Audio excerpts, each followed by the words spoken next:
Welcome to our Navigating Our Social Care Files by the Care Leavers Association. This is a podcast made by care leavers for care leavers. This is part of our brand new identity project, and in each episode we're going to sit down with care experienced adults who are going to talk about their social care files and how it's impacted on their lives and impacted on their identity. This series is all about asking what happens when you finally get to read what was written about you and who gets to decide what these words mean. Today we've got Mel, who has accessed her care files. She's going to share what the process was like, what she found, how it affected her, not just in that moment, but if it's impacted how she sees herself now. So, Mel, how did you find the subject access request and what made you want to do it? Okie dokie. So hi there, Toya. So I'm 35. I was removed into care as a baby and lived my whole life in the care system. So all I ever knew was a professional being involved, all I ever knew was a placement.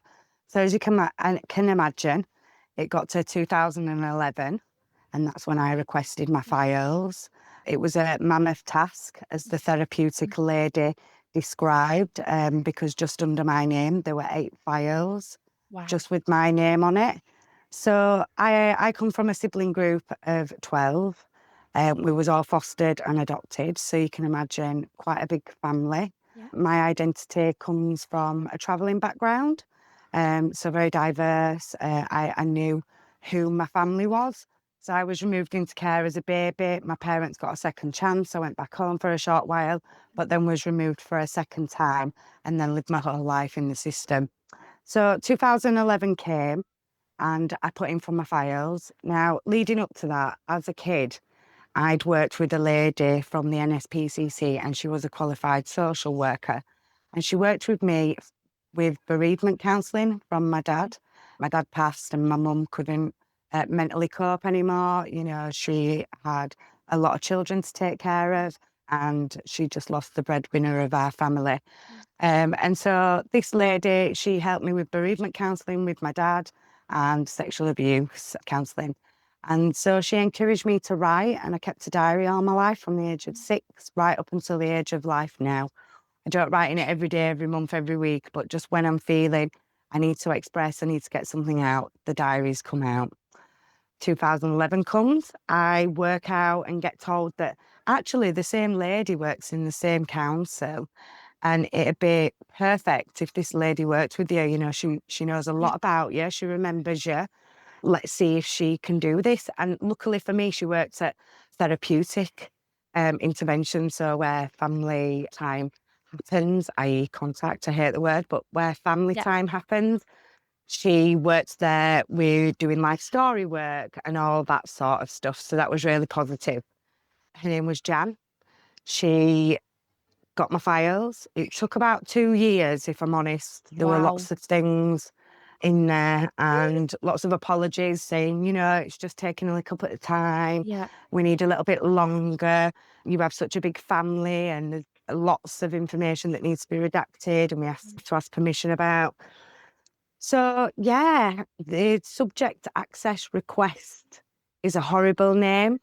I hated it. I didn't really understand it, but I always knew my family identity. I always knew that I was a looked after child, and I always knew and wanted to know what people had written about me. So it was always something in my future that I was always going to do anyway, was get my social work files. So was that the main reason for getting them, just to see what other people had written about you?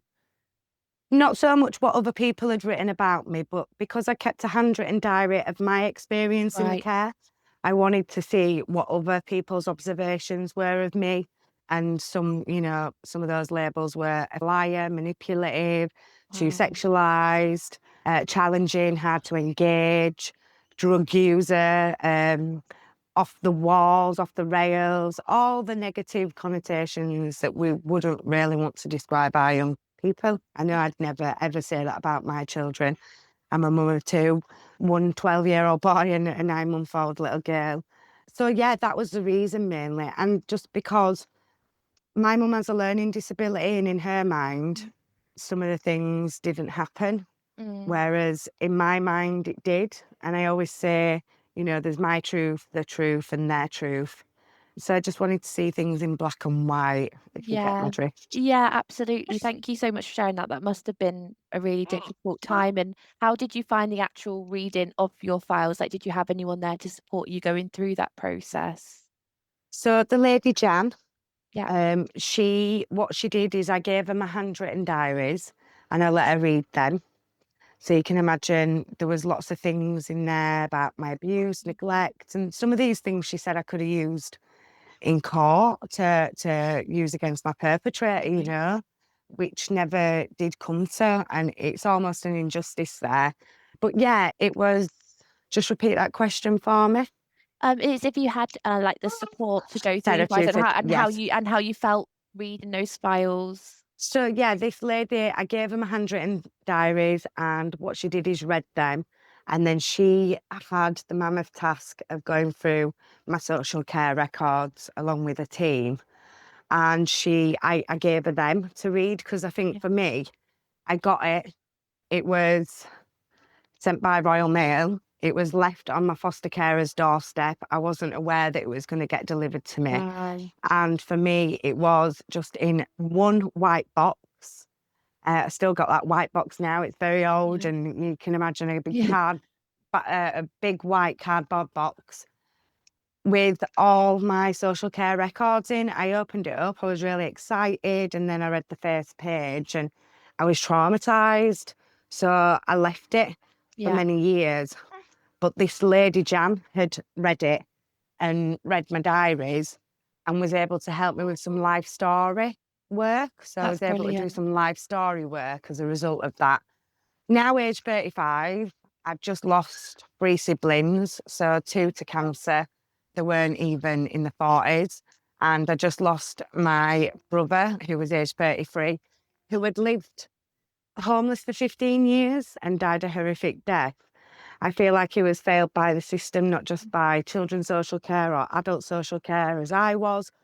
And I've got to a stage where I've had my baby and I just feel I need to start reading again. And so I have.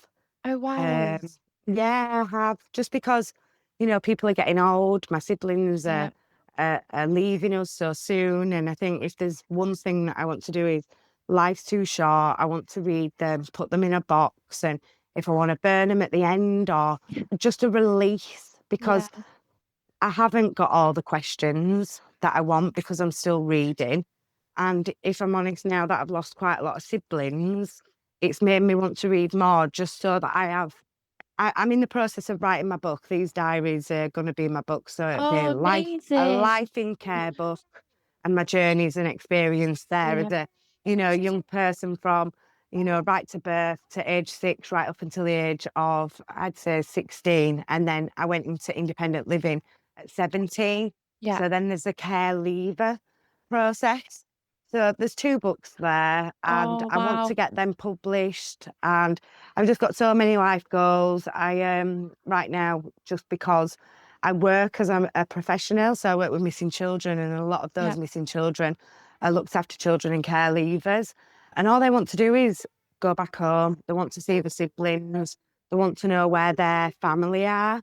Foster placements are very nice, or, things is like a roller coaster for a looks after child care leaver. Being in Yeah. care never leaves you. And I think the more I know about my story, my identity, my sense of belonging, who I am as a person, because I've grown, I've changed, I've developed so much. But I'm also an advocate for children in care and care leaving. And I try my best to try make sure that the injustices that I experienced growing up doesn't happen to them. I did put in a complaint about how my care records were brought to me, delivered, Yeah. and they reassured me that it would never happen again. But obviously, I left care. I'm not to know how that process still goes on in my local authority. But I'd like to think that doesn't happen. As for the photocopying, it's poor. You can Yeah. hardly read it. Some information is in with regards to my siblings. There's a lot of information that I should know, but I can't know because it's all redacted. Photocopying, poor. And it all came in like little, little plastic binders. I do have Oh, pictures. wow. And That it must. was like, right, this is taxi escorting, transport notes. These are looked after child review papers that I filled in. Literally from the moment I was born, because I think my parents had social care involved Yeah. right up until the 80s. So there was a lot, I'm a 90s babies and social care were involved way before. So there's a lot of information Yeah. and it was a lot to take on and still is a lot to take on, Yeah. but doing it in my stride. But the Yeah. end result is this lady, she's still in my life, Jan, now. Oh, wow. Go on, Um, Jan. yeah, she's still a significant person in my Yeah. life and I aspire to be her. Next question. Oh, thank you so much. Thank you so much for being so open. Like it's really touching. You made me slightly emotional when you were talking. But Oh, thank you. it's just great that you actually got those files and you made that choice for yourself that now's not the right time. I'm gonna go Mhm. back to it when I'm ready. And I think people need to hear that as well. Like you don't have to throw yourself straight into it all at once because it is such a big thing to go to. Just on that as well, like when you first read your files, did you feel like that did impact the way that you see yourself? So I think for me, what's really hard hitting is the people. When I was removed into care for the second time, I was placed into a foster placement, and I called these people mum and dad. Mm. And I had a roof over my head, food in my tummy, and clothes on my back. But actually, I wasn't loved, Yeah. and I lived in a fake family. I'm no longer in contact with that foster family, and these people like knitted me. They gave me my morals, my Yeah. mannerisms.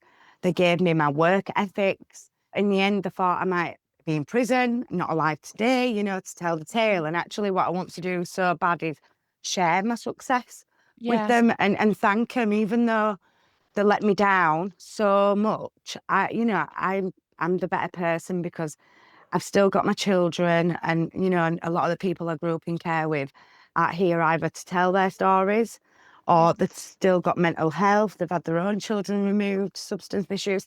The statistics of care leavers is so big and so high and it's only getting worse because there's not people like out there that's sharing our stories or, buddying up with each Yeah. other.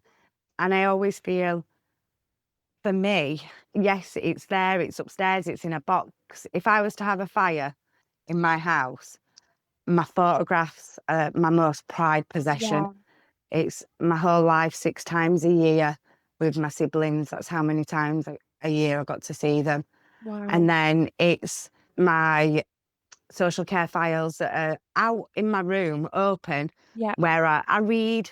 I'll have a bit of a read, while I'm pottering about, and then I'll leave it a couple of days because that's good as well. You don't Yeah. have to read loads at a time. You can take your time. They're there, they're yours. You can access them. And I didn't want them being in a social work office, even though they Yeah. are still for 75 years. I didn't want them just having my records. I needed my records too Yeah. because of the failures, the injustices. I would like to seek justice. Yeah. The Yes. other thing I wanted to ask is, did you feel that you felt changed in any way after getting your files and reading what you have so far? I think for me, I've grown up. When I lost my brother, so I think all my siblings were failed by the system. I still have siblings in the system, which is really hard through Yeah. adoption. And I know one day that they're going to come back and seek information like I've sought information. I yearn the information. Yeah. The love that I have for my siblings is unconditional. And I think social care forget that there is life before care. And we do remember it wasn't all bad. When I used to share a memory with a social worker, the mouth would drop open and it'd be like, wow, but that's my last happy memory. Yeah. Like, Yeah. amongst all the chaos, when mum and dad were beating crap out of each other or whatever, we as all siblings would go and hide in the bedroom and huddle the family Yeah. dog and cuddle each other. That were my safe space. Like, It and stays with then, you. yeah, and you share that story and it's, oh my God. But actually, we were all safe. We could hear it, but we wasn't seeing it. And it's remembering that life before care does exist. We know who our families are. And if we don't, because we've been removed at an early age, we'll seek it because it's in the DNA, it's generic. Yeah, exactly, exactly. And I think it's so important that people have the choice to be able to have this experience and be able to explore their lives a bit deeper and things. I think it's so important, and I really appreciate the way you've shared everything today. The only thing we haven't touched on is the redactions. Did you have much redaction in your files? Yes, lots regarding siblings, lots regarding medical reports, police reports.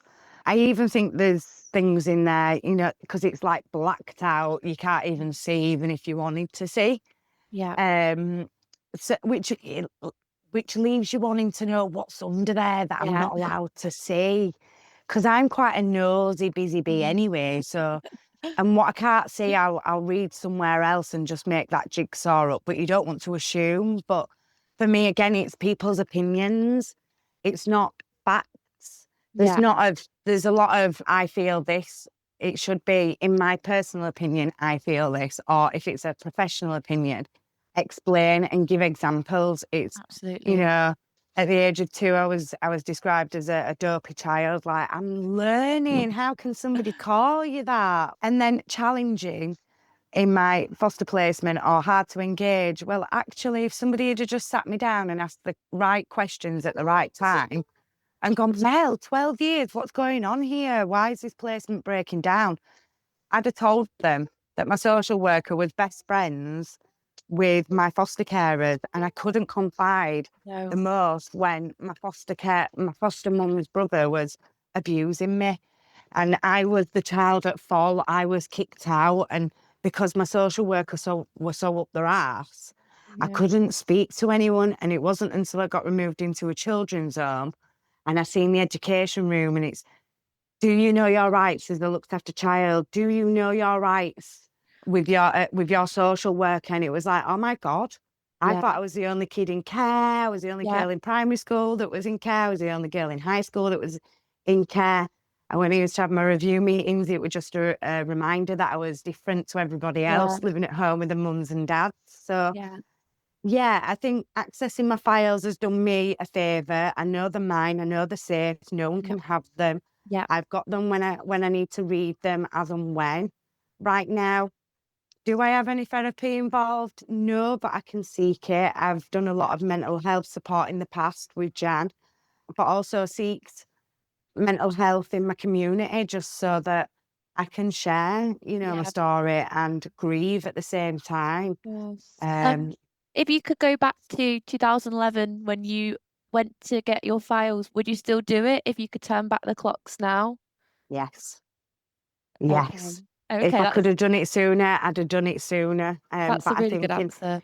in my life of crisis as a care leaver, there was substance misuse, there was Mhm. crime, there was homelessness, there was domestic violence, there was so many things. And for me, it was, I'm not going to hide. Yeah, I'm a care Yeah. leaver. When you're in care, you're overrepresented. Yeah. When you leave care, you're underrepresented. Like, you go from having a social worker Yeah. that's in your business to a personal advisor that's not even adequately trained. They don't have a clue.